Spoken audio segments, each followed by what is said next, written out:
Where's my name? On your birth certificate. My name.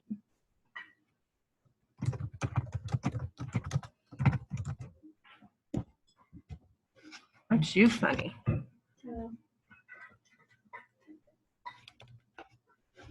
Oh.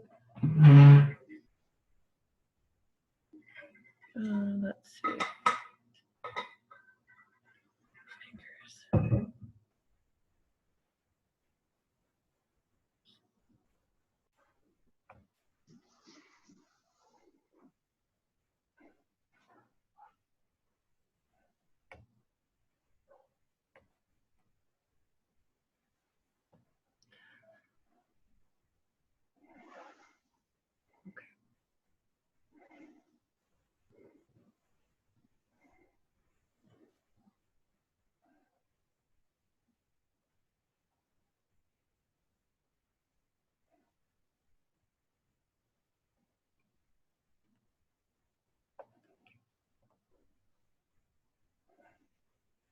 All right, we've got quite a few people here. Dr. Glass is here. We have Bradford K8 Vice President, Casey Gardner, Chris Ainscoe, Debbie Carpenter, Jeff Kirk, Katie Herrera, Carrie De La Rosa, Liz Rowland, Michelle Patterson, Mike Elder, Tina Galterio. I've got a phone number, a 720 number. I'm going to unmute you right quick. Can you tell us who you are? 720-420-9827. Hey, Shauna, it's Wendy. Oh, wonderful. Okay. I'm just going to write it down. Hit mute.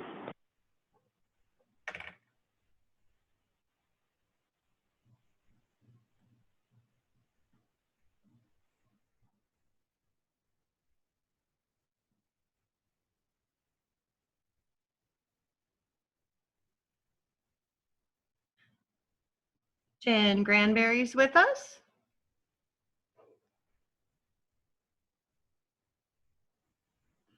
Just so everyone knows, everyone is muted right now. I have someone on an iPhone with us. Evie Hudak has joined us. We will kick off promptly at 6:30. Chris, I'm actually going to unmute you because we'll.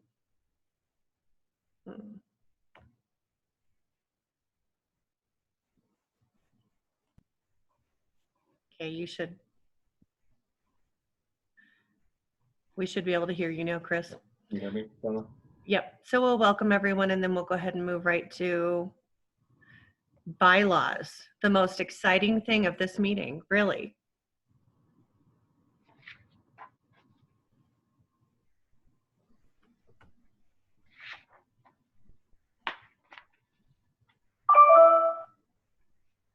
Sorry.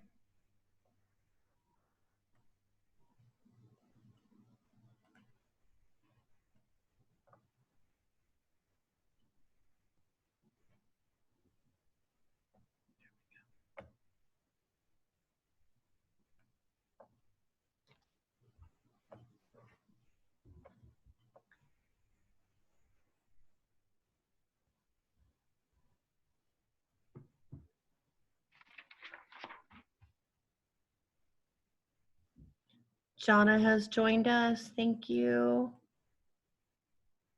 Someone named Owner. I should change my name to Owner. I like that too. MK2.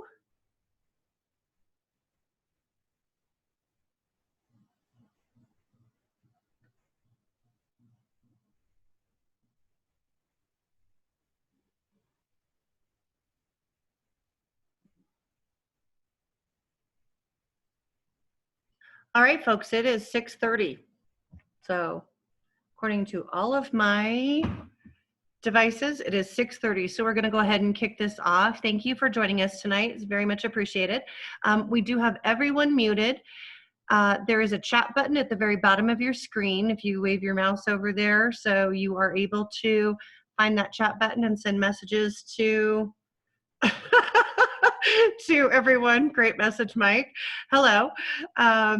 Feel free to talk when we get to Dr. Glass's portion, or when you have questions regarding bylaws, which is what we're going to start with. Please feel free to make those notes in the chat box so we can answer that. So I am going to move over to share my screen with you momentarily. All right, so we are in our general meeting. So thank you for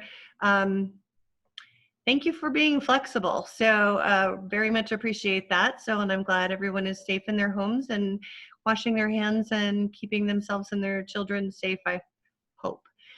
So Chris, let's go ahead and go right to bylaws. And you're up. Thank you, Shauna. Can you go to Article 8, Section 4F to start, Yes, sir. please? Can everybody see it right here? All right. So I'm Chris Ainscough. I'm the chair of the Bylaws Committee.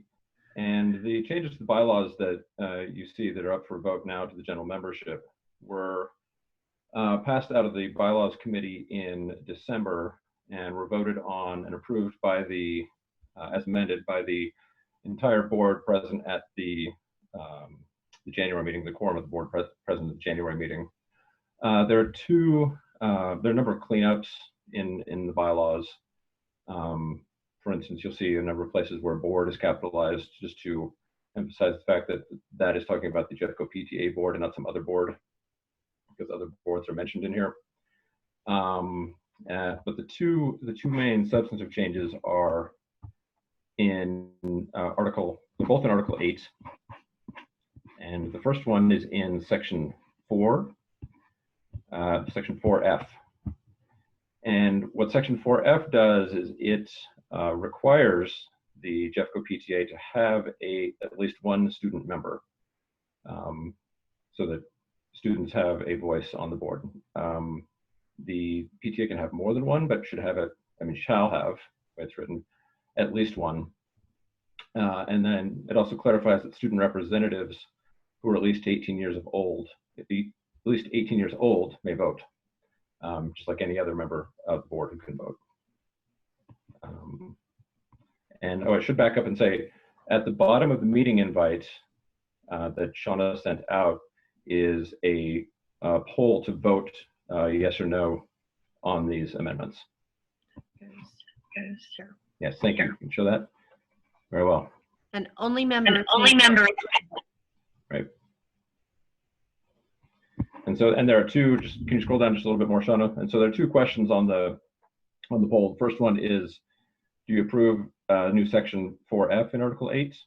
And then the other one is, do you approve Article 8, Section 13? Article 8, Section 13 is a little bit more lengthy, and I'll just walk you through what it says.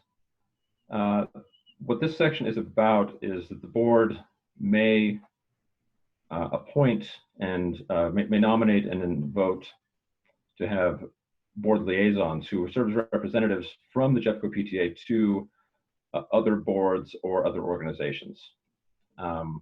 Those are defined in here as external organizations, and the people who take up that role are defined as board liaisons. Subsection A says, basically goes through the nomination. Board liaisons may, if any, shall be nominated by proper motion from among the board members, then in good standing at any regular meeting of the board. Board liaisons then, after being nominated, need to be approved by a majority vote, simple majority vote of the quorum present at the regular board meeting at which they're nominated. Section C clarifies that service as a board liaison is solely at the pleasure of the board, and that at any regular board meeting upon proper motion, the board may vote, again by simple majority of the quorum present, to remove a board member from service as a liaison. Such removal is effective immediately, with the effect that they be removed. Then once they're removed, they're no longer able to represent the Jefferson County Council PTA to the external organization. The executive committee may vote to temporarily suspend a board liaison service, and they may do that in between regular meetings. Removal, the board president may notify an appropriate officer, member of the board, the external organization, the board liaison, then removed. Here. Upon removal, the liaison shall, within 3 days, resign from the committee or board of directors from which they represented the Jefferson County PTA. And if they fail to resign, then the PTA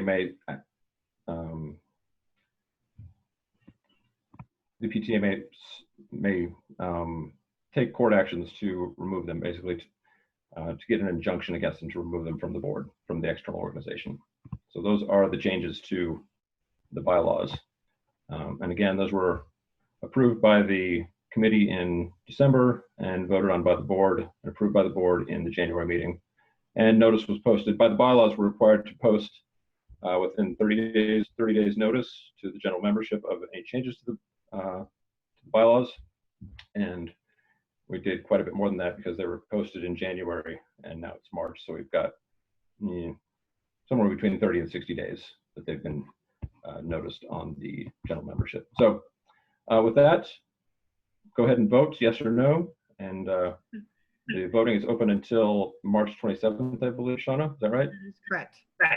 All right, so vote and we'll see what the tally is at the end.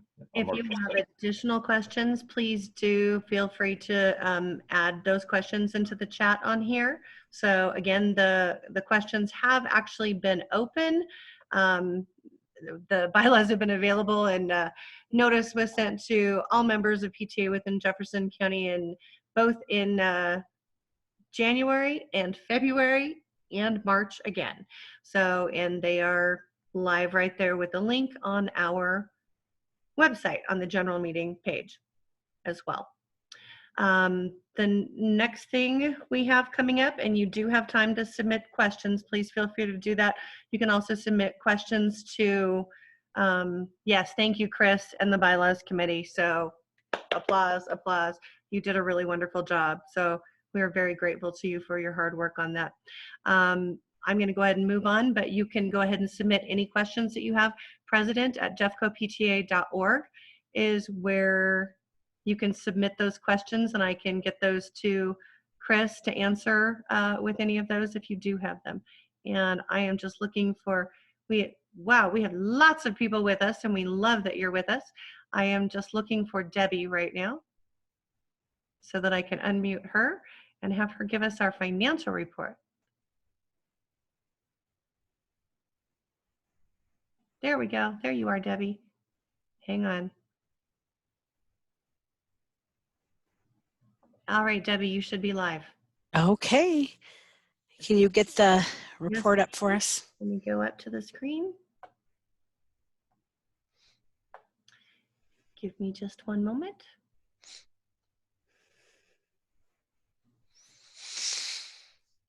Here we go, Debbie. Okay, I'm not going to bore you by going through this line by line, but I just want to point out a few things. The PTA began this year with $1,662.09 in our checking. And now, thanks to everybody's hard work, we're at $19,489.08. So everybody, let's give you all a hand. We've had some great community donations. When Shauna does her suicide prevention training, we've been getting some nice donations there. Shauna, thank you to you for bringing in some nice sponsors, Westera, McDonald's, and the Arvada Kiwanis. Nancy McCandless brought in a Jeffco sponsorship, and Liz Rowland brought in the Golden Rotary. So that's one of the ways that we've raised this money. And another way is we really cut our budget way back at the beginning of the year when we didn't have very much money. We just cut to the bones. And I'm happy to say we are under budget for all expenses with the exception of that, our meeting expense. And that was just a little money to pay for the auditorium at Lakewood High when we had the candidate forum. And let's see, the only other thing, yeah, so we're actually under budget by $7,000 and some change. All right, so thank you all. I know everybody's been working really hard and we were lean and mean and it's showing. And we're also expecting another $1,415 from Colorado PTA for the second round of our Jeffco portion of our dues. That is supposed to be being cut any day now, according to Elaine, the Colorado treasurer. And then if you just look at the bottom there, you can see all of our balances, the 489.08 in the checking, the 5780 in our little teeny savings, and the restricted Jane Hammond funds, $5,915.45.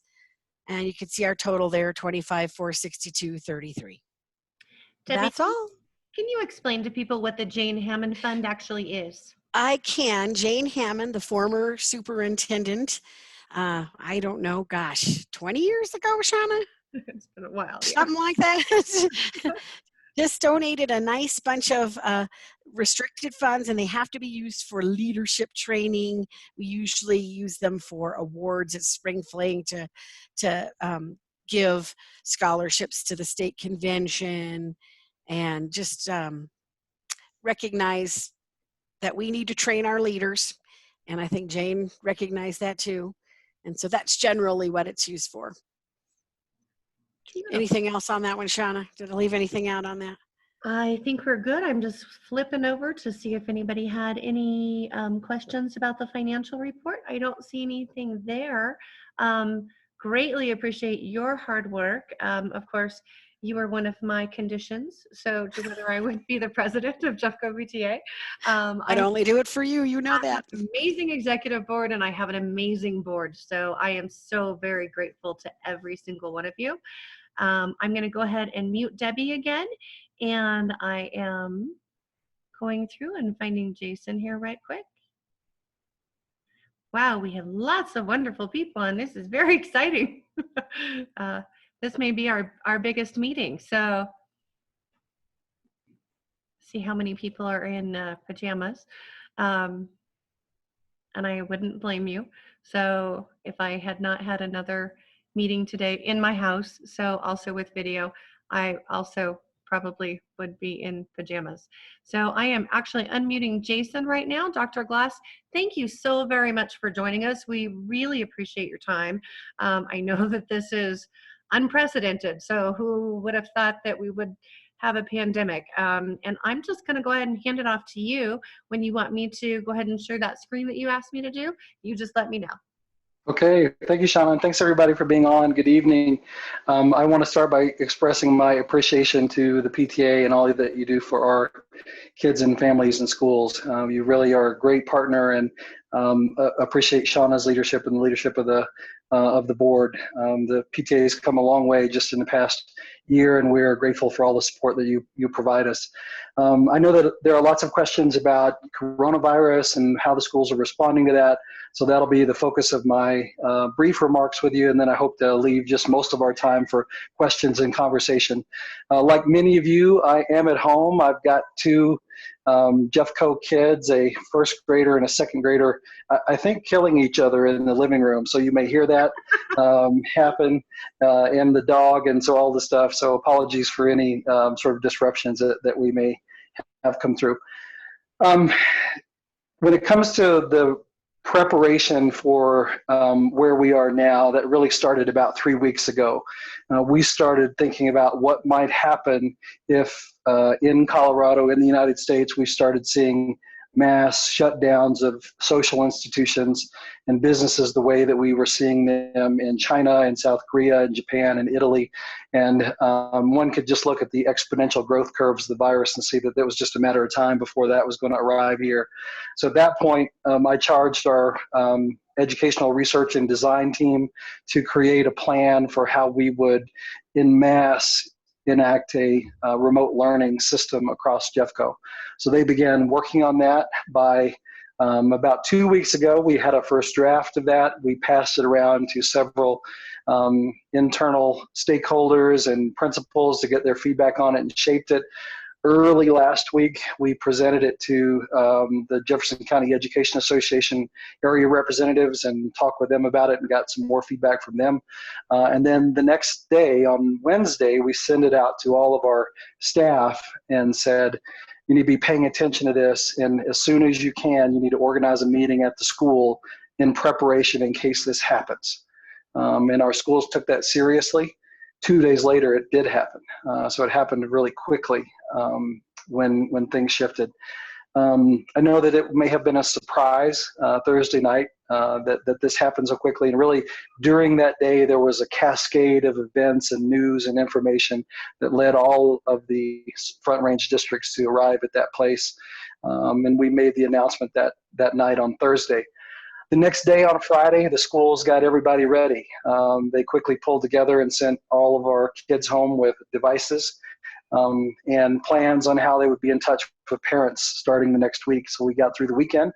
And then on Monday, staff from across Jeffco participated in a number of different professional learning opportunities. They did that remotely. They did that from their homes. They did it from our buildings so that they could learn about some of the concepts of distance education and remote learning. So they had 1 day to prepare, and Tuesday we went live. And I think all of you that are parents or teachers that are a part of this call experienced that. I just want to tell you how incredibly proud I am of the people in Jeffco because we saw this coming, we got ready, we were prepared, we were not afraid, we were not intimidated, and we knew what to do. And Friday morning, everybody that got to school knew what they had to do, and they took steps to execute that. So I'm proud of that preparation. I'm also proud of the way things are going right now. I know that it's difficult and time-consuming, and it's a shift in everybody's life, and something that we didn't welcome, that we're delivering education like this, and that people's jobs and lives are disrupted, and they're spending a lot of time with their kids that maybe they didn't expect to. And I don't think that's necessarily a bad thing. But I know that it is disruptive, especially to working families and parents. I have really been proud of the way our teachers have approached this, sending out information. What we've asked people to do is figure it out.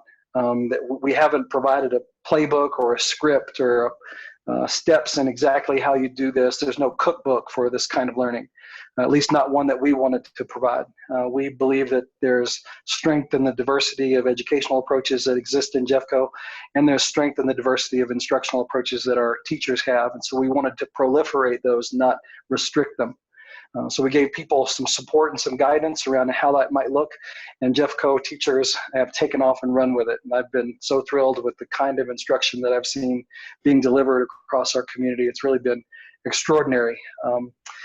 Looking forward, right now we are working on the exceptions.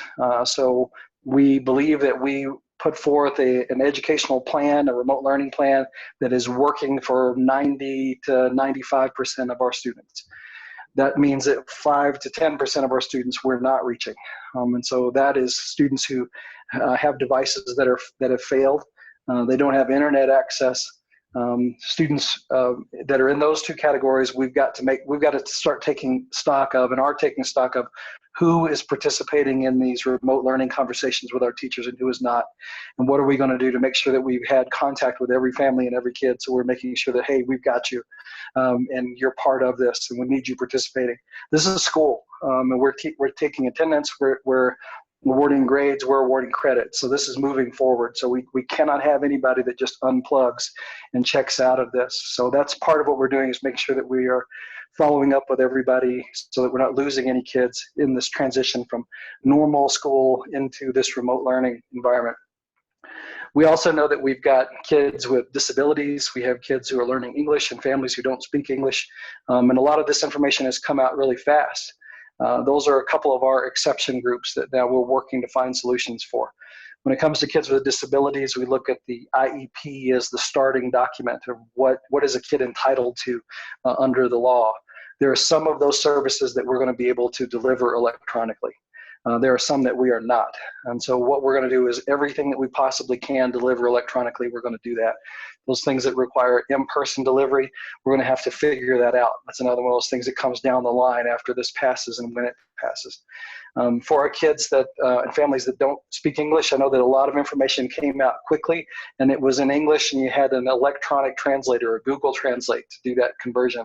I know that that's not perfect, and some of our families feel like that's not honoring them or respectful of their language and culture. I understand that, and I know where they're coming from. It purely had to do with the speed at which all of this had to happen. We're now working to have human translations of things now that we have more time to sort of catch our breath and catch up. So we are making that change. Looking ahead, we didn't really know how long this remote learning experience might last.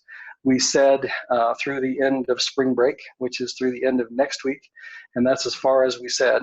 From our public health experts, they were telling us to prepare for 6 to 8 weeks of this. And so mentally, that's what we started getting ready for as a district leadership team.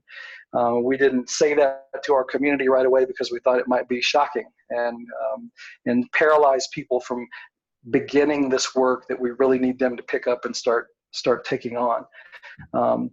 Now the governor has issued a executive order, and Shauna, you might want to show that. That came out tonight. The governor is effectively closing schools to in-person instruction for the next 30 days. So not until April 17th will we be able to have in-person learning. So again, I think Jeffco is really well positioned because we were prepared and we've had our teachers really pick this up and run with it. And we've had a couple of days now and what will be a full week of positive, I think, examples of how this can work. So we're going to need to pick that up on the other side of spring break and continue that forward because the governor effectively has closed our schools through April 17th. We don't know what happens after April 17th. I think it's in some part depends on the growth curve of the virus. How many cases are we seeing? One of the frustrations I know that people in the medical community have now is that the tests are supposed to be conducted for people who are symptomatic and who have had probable contact with someone that has the virus. And those are supposed to be back in 1 to 2 days. Well, they're taking 5 to 7 days to get back. And so that is a major problem that we can't identify where this virus is. And we don't know really who has it versus who has influenza or who may have a common cold. So that is one of our struggles is we don't really know what the real number of cases is, but almost certainly it is higher than the number we have identified. Just in the United States over the past week, we went from about 2,500 cases in the United States to now over 8,000, and that's in less than a week. So we're in the exponential growth curve. If we can't flatten or bend that curve down, this social distancing and canceling of any events, including school, is going to continue until that can stop. Because we will have untold numbers of people that will die as a result of this. Just as a bit of a personal bit of information, my wife's uncle, we heard yesterday that he had the virus. He's in his 60s, and he became ill. He had to call 911, was taken to an emergency room, and is now in the hospital, sedated and intubated because he doesn't have enough oxygen. He can't get enough oxygen in to survive without that. So this is personal for us. That made it really real to our family because we know and love that person and know the impact it will have on his family if something happens. I also know that my father has got a lung condition, and if he were exposed to this, it would put his life at risk. And so it may not necessarily be our parents or our kids that we're protecting from this, but it's infants and toddlers. It's our older generation that is more at risk. We've got to take action to protect those people because we love them and they're of value to not just us, but to our whole country. And so we want to make sure that we're doing everything we can to take care of them. So I don't know how long this will last. We heard the president say it could be July or August going forward. And so that could spill into next year, but I think we're all going to have to start wrapping our heads around this idea that life as we know it is going to be different. And different is not necessarily bad. I mean, there are going to be some things that we will all grieve not doing, like prom or who knows what else, what other sort of spring activities that we may have to let go of. Life is going to be different, but different doesn't necessarily have to be bad. I'm getting to spend a whole lot of time with my children. They get to read to me every day. I get to help make them breakfast and lunch here at home, and I just get to spend a lot more time with them. So that's not something that I normally have the privilege of doing, but I'm soaking up those experiences right now, and so I think every parent should do that, even though I know it's hard. So I've talked for a long time. I want to stop now and see if there are any questions that I can answer or feedback that you have just for me or the district going forward.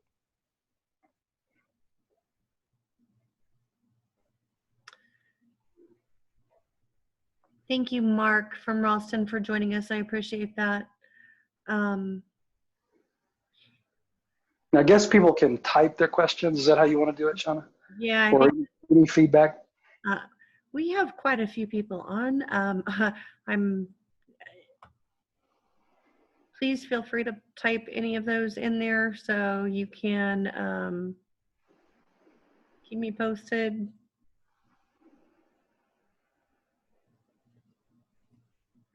So, Lori says, how well do you think the food distribution is working out for free and reduced lunch kids? And I know you just added, it's tomorrow. Tomorrow you're adding 4 more locations. 4 more locations, and then a snowstorm is coming, which may shut down the locations on Friday. So I'm sort of expecting locusts or something next, to hit us. So, yeah, we had 7 locations. We've expanded 4 more now. Some of them have been really well attended, and some of them have been less so. But we're seeing an increase in the number of people going to those, and I expect that to keep winding up. Last numbers I had, we were serving about 1,000 meals out of those. We see some of the districts around us that are serving 3,000, 5,000 meals, and so I think there's more of this that we could do in Jeffco. We'll continue to keep them open for the foreseeable future until this crisis is passed. We have plenty of commodities, we have labor, we have systems to deliver this, and so we're really well prepared to keep providing this. We don't hear that there's any challenges with the food chain, getting food. We may get some help through this most recently passed federal stimulus package related to this, so that would help us a lot if we could offset the cost related to this. But I think things are going well. We will continue to monitor usage and how many sites we have and are they well attended. We can always open more sites if we wanted to, but we also don't want to prepare food that isn't going to be used. So we'll keep an eye on it and make any changes we need to. Some of the folks who are not parents probably are not aware either that Conifer, which was one of the food locations, did have a positive, at least one positive. And so you guys quickly moved everything over to West Jeff Elementary, even before opening up these 4 new. And at the same time, I know yesterday Elk Creek Elementary was being used as a response center, so for fires, for emergency responders up there. Right. We have fires, blizzard tonight, plague. I mean, it's the end of times or something. It feels like the 4 horsemen are coming next. It feels like every day. Those locusts. Yeah. So yeah, we are disinfecting Conifer High School right now, and so that a couple more days, and that building will be fine to be used again. The buildings are open. To staff, because we have teachers that some of them don't have internet access at home, or their internet access is not stable, and so if they want, and all their resources, all their books and materials are at school, and so a teacher can come to school, and some staff that are essential can come to school, so they're working in those buildings during the day. Some of our teachers and staff are choosing to work from home, some are choosing to work from school. We haven't we've said whatever works for you in this period. But if we have more confirmed cases that pop up and we know that that person has been in the building, we have disinfecting, fogging systems that we'll deploy and clean that building out. And we'll just have to see how and if that happens over the next few weeks. Okay. Kay had a question about, will we receive more information about ongoing assignments before spring break? And I think, well, I think it really depends on your teacher. So some teachers may prepare things that they want kids thinking about and working on over spring break, and some may not. I think where our teachers are right now is they were just trying to get something going these past 2 days, right? And so I think that you'll see our teachers and our kids get better at this over the next few weeks. As you might imagine, anything new, you have some struggles and you make mistakes, and especially with technology, when you're not quite sure how it all operates the first time you use it, there's some inefficiency with that. Like, we heard a lot of our teachers that were trying to have all of their kids on at the same time, and so you're doing that with kindergartners, and they're all going crazy, and you don't know to mute the lines as you've done here to sort of control it. And so that, there's some things that our teachers are learning like that, including the sort of pace of assignments. We've heard from folks that my kid's getting too much to do, they can't accomplish it in a day. I've heard folks say that my kid doesn't have enough to do. I think that's, again, one of those balances that our teachers are trying to figure out, is how much can they reasonably assign that kids can interact with and accomplish in a day, or if it's a project over a series of days. We haven't been directive to our teachers about how this has to look or how they have to do it. Just like we're not in a normal school day, our teachers have professional discretion about how they organize the curriculum and how they deliver instruction. So that's true here as well. I would say that in general, what we're seeing is two approaches to this. One approach is schools are trying to recreate school electronically. So they're having periods, you have to log in during the period, you have to be with the rest of the class, you get an assignment, and then you turn it in, right? That's what we're calling a synchronous approach. Everybody's doing it together and at the same time. We also are seeing asynchronous approaches. So, a teacher could email their students a reading and a video of them talking about something and a resource and an assignment at 2 o'clock in the morning. And then say, by 2 o'clock in the morning tomorrow, you need to have responded to this in this way. So that's an asynchronous approach, right? The teacher in that case is not requiring people to be on at the same time, nor are they requiring the students to respond in the same time or in the same way.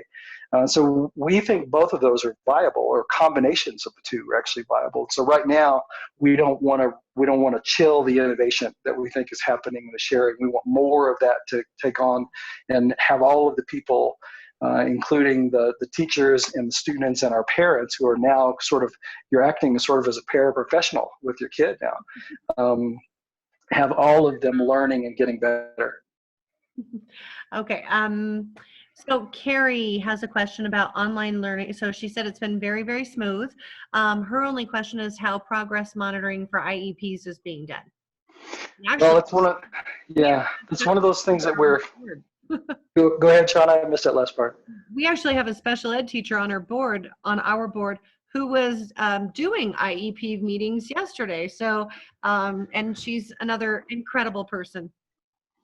Yeah, so she probably can speak to this much more directly than I can, but the concept is that we've got requirements in the IEP, we have minutes in the IEP, and we have service providers in Jeffco who are working to deliver those. Again, as I said earlier, some of that can be delivered remotely or electronically, and some of it can't. We also have continued progress monitoring and evaluation, all of that.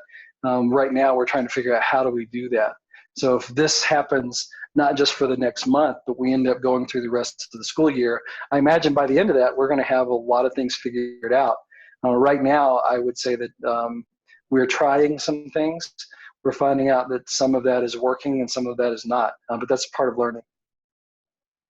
Okay, Amy Brilliant wants to make sure that you are told thank you for your thoughtful actions, and make sure that you pass along as well that the teachers and staff have been absolutely amazing. I agree. So we we can all agree on that. Mike Elders. So this is a joke, but he asks if you're going to call a snow day if a blizzard hits us. Just kidding. Right. Yeah.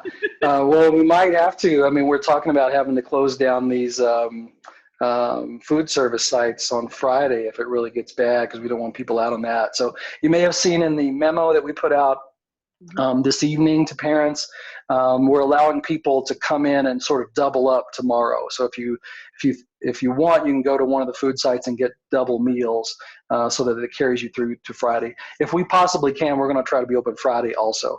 I know that we've heard from some folks that are concerned about you know, if you can't get to the site. So if we can possibly be open, we will. But I also want to take into consideration the safety of our staff that have to drive all around and set the stuff up. So we'll see if the storm really happens. Okay.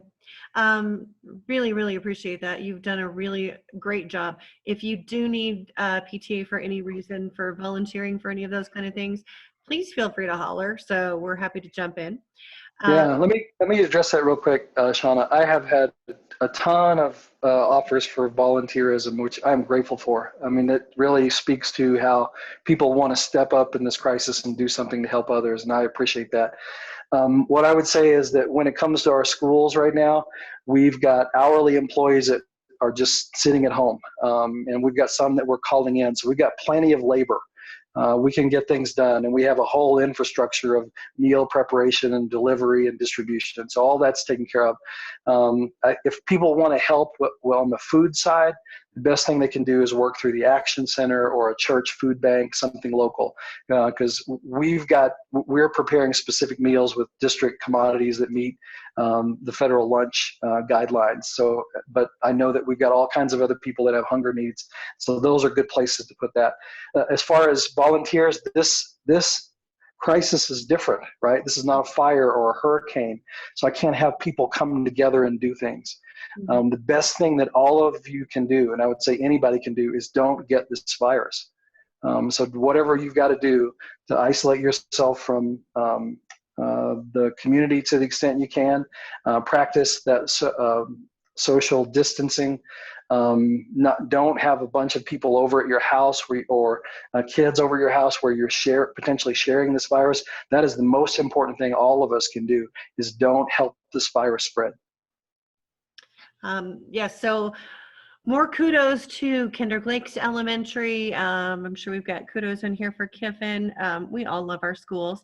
Mike's got kudos for our AAVPs for helping everything. Rihanna says she really appreciates that daily update email. So do appreciate that. Carrie has this question about any discussions about in-person school for this summer if the pandemic is no longer a threat, out of curiosity. We don't know yet. Right now, so it sort of depends on how the state allows us to either waive out of or count instructional hours. Right now, we're proceeding as if, look, school is happening, it's just not happening in person. So we're counting this as a school day, as opposed to some other districts around us have just canceled, and they're talking about an extended break. So they won't be able to count that time. But I honestly expect that the commissioner is just going to waive all of the districts in the state out of instructional hours. If we chose to extend into the summer, we would be adding days onto our payroll. So it costs about $2 million a day to operate Jeffco in terms of just payroll expenses. So we would quickly run into a cost issue doing that. What I think is most likely is that we continue on with the remote learning at least until April 17th. We'll have more information about what the virus is doing now. That'll help us make the decision around the next step, or the governor may decide for us what the next step is. We'll finish out the year either in person or remotely, and then we'll break for the summer. And not continue with instruction through the summer. We may be in the case of having to do what's called compensatory services for kids with disabilities. So if you got an IEP, it's listed in there what that kid is supposed to get as far as services. Right now, we're not able to do all of that because we can't get to everybody, or we can't send people out in person to deliver those services. So that may be waived too. It's just a lot that we don't know, but I think the most likely scenario is we get to April 17th, then we've got another decision to make, and we get to the end of the year, and school ends around the end of May. Okay, let's see, we've got another question from, hang on, we have a few. First one is, Rana was wondering about the shortage of the tech devices for students in need. And I know you said that that was something that was in the works, so in a Facebook conversation. Yeah, we have been able, we believe, to distribute devices to every student. So Jeffco, even before question 5A, was effectively a one-to-one district. So we had plenty of devices per student. We just had to get them out of the schools and into people's hands, which has happened. Over time, the Tech for Ed program will standardize the system. So one of our challenges now is we've got old devices, we've got a variety of different devices because individual schools bought them and distributed them. So there's a sort of a ragtag mixture of stuff that's out there. My kids' Chromebooks that they're using from Rooney Ranch, when you open it up, it says this device is past its expiration date. So I mean, I know that they're using it even beyond the time when that device should have been retired, but it's still working. So we got some stuff like that. What it's going to cause is, even though we think we've got devices in people's hands or in kids' hands, they're going to break them, they're going to fail, and we're going to have to replace and update. And so that'll be the next sort of problem we have to start thinking through, is what happens when you break your device or you lose your device or your device fails, because all of that stuff is going to happen, especially at the burden that we're putting on them. I mean, my kids have got a 5-year-old Chromebook that they're spending several hours a day on. So something could happen to that, could anybody's, and we've got to purchase and redistribute those, and we've got plans to do that. So that's all working. The other side of that equation, so I think the devices is less of a problem right now. I could be wrong. I appreciate some feedback from folks, but I'm not hearing that we have a huge device problem. The other problem is internet access. I think we do have a mild problem there. I don't think it's as wide as people think it is. I mean, I've been in some of the crappiest little villages in Central America you've ever seen, and every single one of them had an internet cafe, every single one. So I have to believe that in Wheat Ridge you can find access to the internet. Now, we think have some families and who don't have access, so we have 250 hotspots that we are distributing now. We have 300 more of them on the way. We're trying to send those to families and students who need it. If we don't think they qualify, then the next step is Xfinity, some of the other internet providers have opened up their hotspots around the community where anybody can get on. So we want to walk the family through, can you get on internet in your community? If you can just find one of those Xfinity wireless points and connect to that. And then the next step is that a lot of the providers are offering $10 a month internet to anybody that's a K-12, has a K-12 student. So those are sort of our 3 tiers. One is the district is providing 500 hotspots, and we'll get those out over the next couple of weeks, 200 of them going out this week. Then can we connect people to internet that is already in the community? And then the third tier is, can we get low-cost internet? So again, we want to make sure that everybody has the opportunity and is able to engage with us. And that's going to take this sort of triaging approach that I just described. Okay, that's wonderful. Okay, so the next question is, what is happening with the construction from the bond? Well, we're still moving forward with all of that. We haven't heard from our construction partners or architects that there's any problems with the supply chain in terms of construction materials yet. There seem to be plenty of folks that are working on construction sites. They're having to practice social distancing on those sites as well. So people are spreading out, not congregating together. But right now we're proceeding with issuing contracts, going forward with plans for buildings. So we're going to try to not let this slow us down. Now, at the same time, if we have if the whole global economy grinds to a halt and we can't get drywall or something, it will impact us. Right now we're proceeding with normal plans. Great. Okay, the next one is a question to you as a parent. How are you handling your kids not having play dates? As a parent of young kids, are you allowing one other kid coming over and playing outside? Yeah, so we are not having play dates. And one of the reasons for that is that last weekend we were in Eagle County and Summit County as we were skiing on Saturday. And then the health departments from those communities advised if you have visited those communities, you shouldn't interact with anybody. So we're following that. We're doing that for 10 days. That was the guidance that came out of those health departments, and so we're doing that because we may have the virus. None of us is sick, but who knows? So we're just following that out of an abundance of caution. Going forward, we still won't allow play dates with kids and our kids. So they've got each other. I'm fortunate. I've got a first grader and a second grader, so they play a lot together. So if we can keep them from killing each other, we'll get through this. That was great. You have great kids. They are great. So Kay just mentioned that they've actually in their home gotten text messages from their teachers at Dutch Creek congratulating the kids on good work, and the kids get really giddy getting those messages. So I had that, not text, but on from a teacher message to my high schooler. So just the other day or today, everything's going really slow right now. Tina says right now connecting with our teachers and community, even virtually, is vital. So, and she mentions that she believes kids and parents need this. So, and you guys remember, we're all here with each other too. So if you need to talk to someone else on the board, please holler. Kay sent out information too, food drive-through food at the Action Center. There's a sign up genius. So for volunteers too. So the Action Center is also making that request. The governor has also put out a request for volunteers. So anybody who's able to do that, that would be wonderful.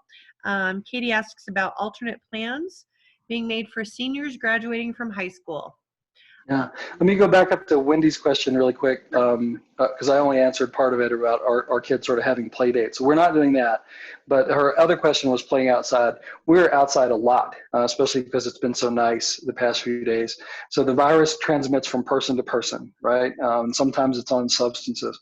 So going on a hike, going on a walk, going on a bike ride, I think those are all things that people should be doing, especially as the weather gets nicer over the next few weeks. So I encourage people to get out. I mean, you can talk to people. You can visit people from across the fence and see how they're doing and talk with them. You know, you can connect virtually just like we are. And I encourage all that. It's important that we maintain these social connections, and it's important that we are getting outside and taking care of ourselves through this. So there's just, I wanted to make sure that I answered her question completely. And then Katie's question, the alternative plans for seniors graduating from high school. Katie, I'm wondering, do you mean for graduation or for getting enough credits to graduate? What do you, give me a little more clarity on that. I think from Katie and I talking earlier today, some of it was really that graduation. So because the one governor press conference did say something about he didn't have faith that we would have our kids back in school by the end of the school year. Right. So that's making a buzz. So certainly graduations, that's a question. Yeah, let's talk about that. Yeah, so I think both of these are worthy. So in terms of keeping the march toward graduation, again, we haven't stopped the learning in Jeffco. We've just shifted online. So kids are still earning credits. Kids are still going to get grades. So we're still taking attendance, and we expect kids to finish the year and have all that they need to graduate for those seniors, and every other kid to keep earning credits and moving forward. When it comes to graduation, honestly, I think there's a lot that we don't know right now. If we get to April and the virus curve has dropped and the governor puts us back in school and lifts the restrictions on large events, then I think we're back into planning for that. If that doesn't happen, which I think there's a reasonable probability, and we should start preparing ourselves for that, that we are not in school. The governor is not allowing any gatherings of over 50 or maybe even over 10. There's no way we can hold a graduation. So what we would then do is think about, can we reschedule that for some time in the future, when we could get all those kids back together to recognize their accomplishment and have them have that experience. We would find some way to do that, even if we had to delay it. I know that's not what anybody wants to hear, but that's what we would do. We would make sure every kid had the opportunity to have this experience with their family. It just may not happen right now. That's part of the grieving that we're in right now, is that we had this vision, we have a plan for what our life we think it's going to be, and all of that is gone now. It's gone for at least the immediate future.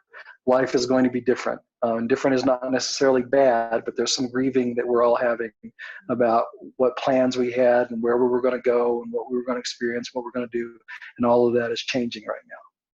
And what about prom?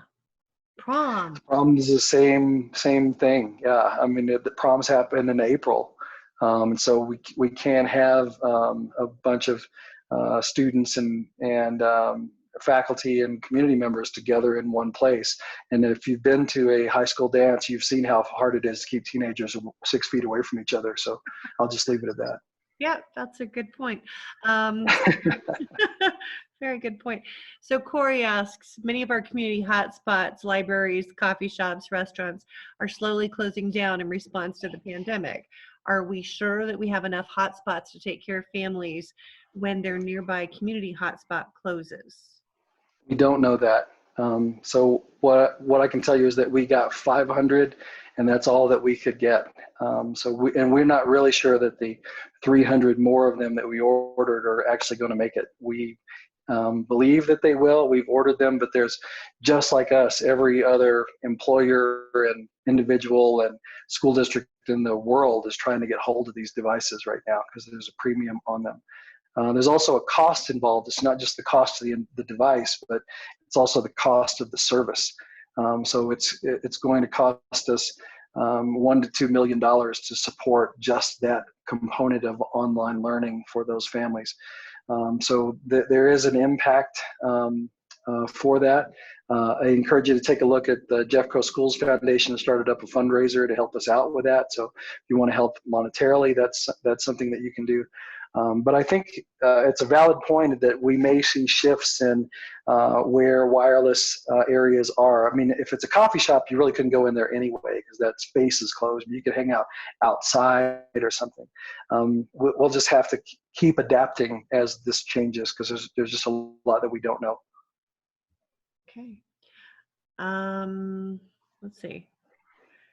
Jeff just had a note on here too. So Corey with Xfinity opening the hotspots, that basically turns most every Xfinity customer into a hotspot.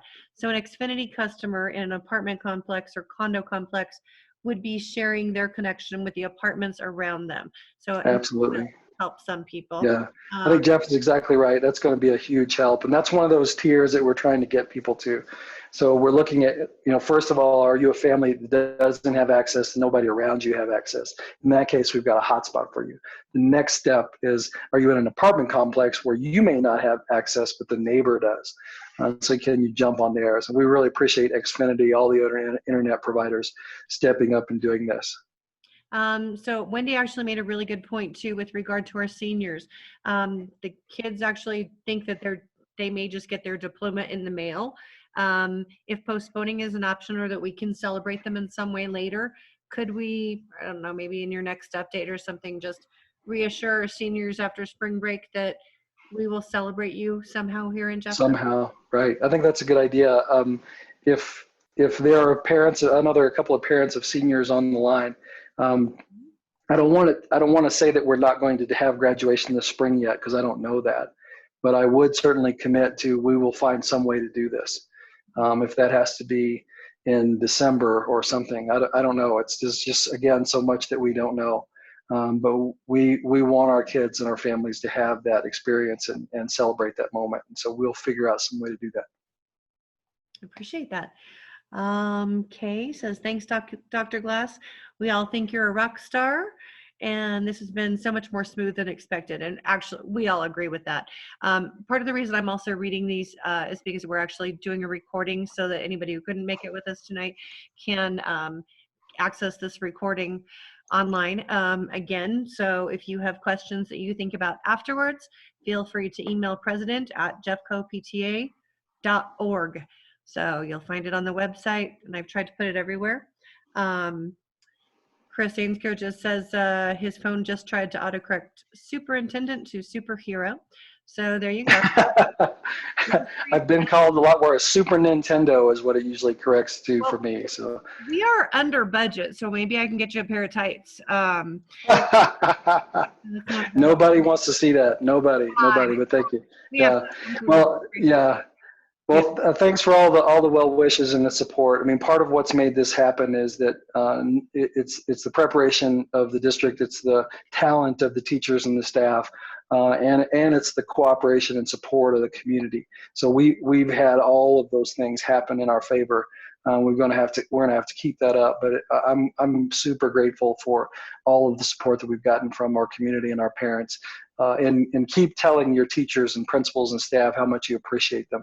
It makes a difference. This is not easy.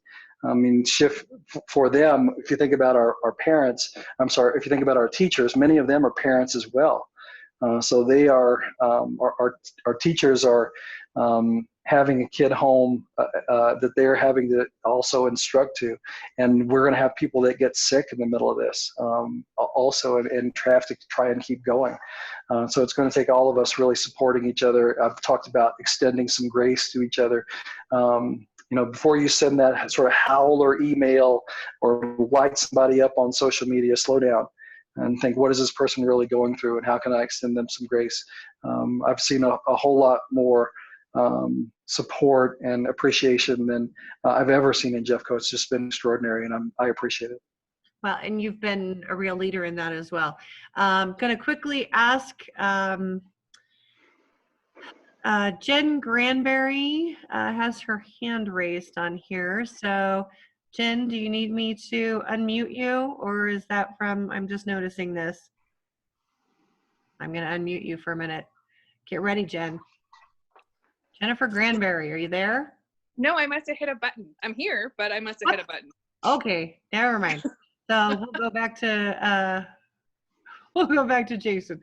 Any other questions? So Carrie's correct. Uncharted times. We are definitely living history right now. So Chris, so Eden made a little entrance in the background there, one of our Jeffco seniors. So it was nice to see you, Eden, even though you didn't mean to be seen, obviously.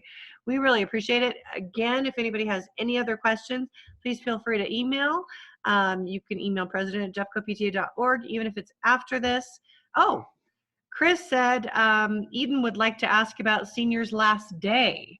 So would you be open to listening to Eden and our senior question? She's actually a member of PTA. So would you be open to listening to her question?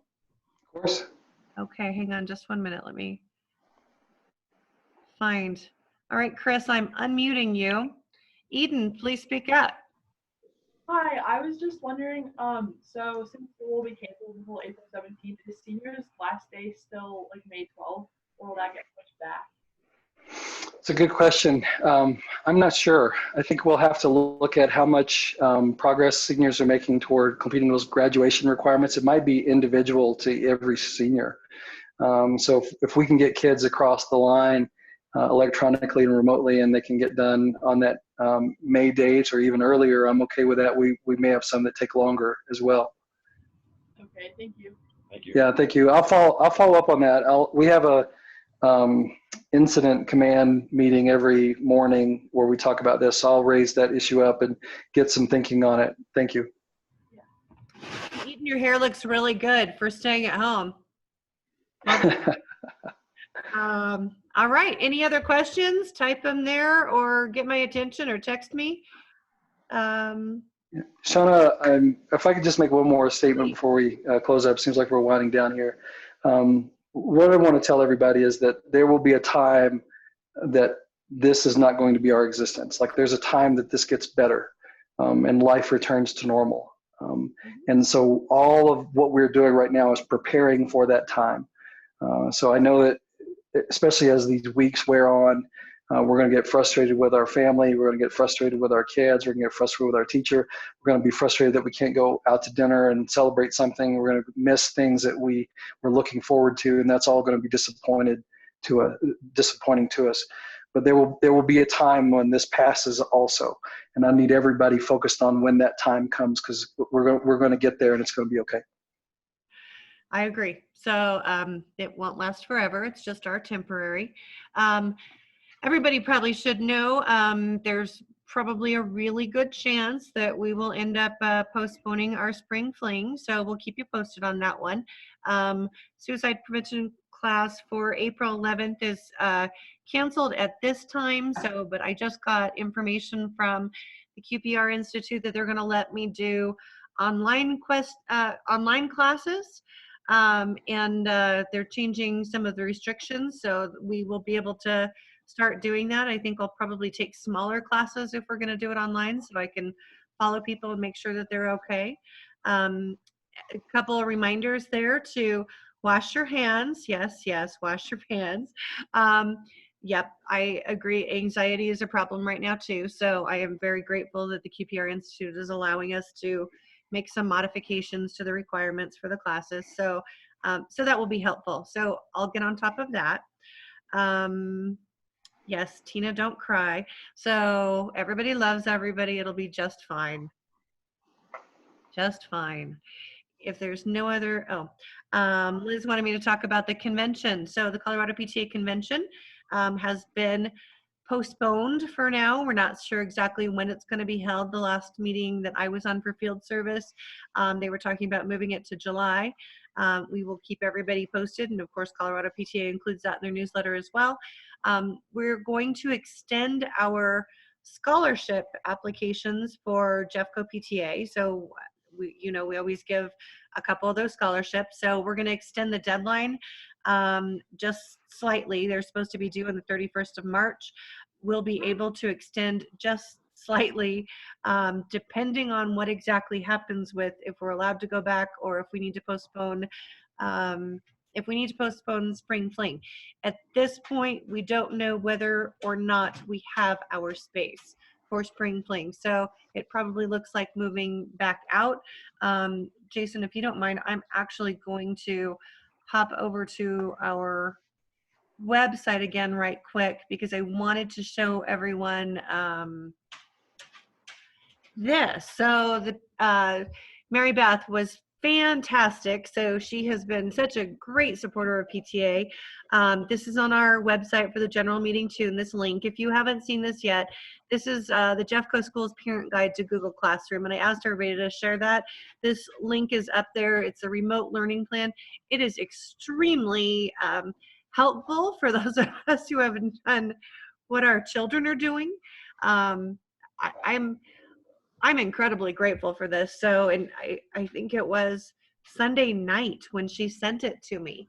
So I know that you had staff from the announcement on Thursday evening working the entire weekend to make sure that we were taken care of. So I appreciate that. All right. Mike wants to know about award nominations. I'd still love to see a lot more nominations. So we are doing really great on most of them, but always more nominations is better. Tell your anybody with your local units that AAVPs, we would really love you to, who's been engaging, who has great social media, go ahead and put that, nominate them. So do not nominate me. I am not eligible. So I appreciate it. Love you guys, but don't do that. This is for other people. This is for your local unit leaders, and this is for our board and even for district staff. We have the Crystal Apple that's up there too. Those are for educators, so let's recognize them and make a big deal. Any other questions? All right. Thanks, everybody. Much love to Jeffco. We agree. We love Jeffco too. Thank you, Dr. Glass, for spending your evening with us. It's very much appreciated. So go give your kids a big hug. We know they're awesome, and they've been really patient waiting for this. Jeffco, Thanks, everybody. We'll see you Bye. soon. Thank you, everyone.